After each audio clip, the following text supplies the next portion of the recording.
Syederalun insiden naas terjadi saat Ikatan Alumni Universitas Hasanuddin atau IKA Unhas menggelar acara pemecahan rekor muri tarik tambang 5.000 orang pada Minggu 18 Desember 2022.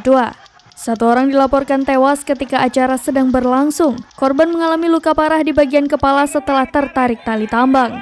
Berikut fakta-faktanya. 1. Viral di media sosial. Berdasarkan penelusuran, rekaman saat kejadian sempat beredar di media sosial. Pada awal video terlihat korban sudah tergeletak dengan kondisi bersimpah darah. Peserta lain pun panik dan berusaha mencari pertolongan. Tampak korban saat itu terbaring di dekat pembatas jalan. 2. Kronologi kejadian.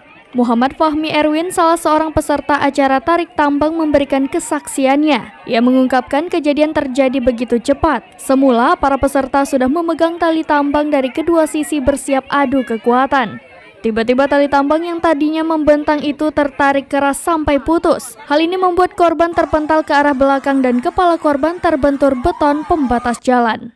3. Penjelasan panitia. Panitia IKA Unhas Sulawesi Selatan Mursalin buka suara perihal kejadian naas ini. Ia menyebut kejadian bermula saat korban sedang selfie dengan peserta lainnya. Saat asyik bersuah foto, korban tertarik tali tambang.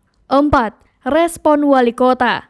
Wali Kota Makassar Dani Pomanto yang sekaligus Ketua IKA Unhas Wilayah Sulawesi Selatan menyampaikan rasa dukanya atas meninggalnya korban. Dani mengaku sangat kehilangan dengan kepergian korban. Terlebih korban merupakan kader PKK dan ketua RT yang berdedikasi. 5. Polisi turun tangan.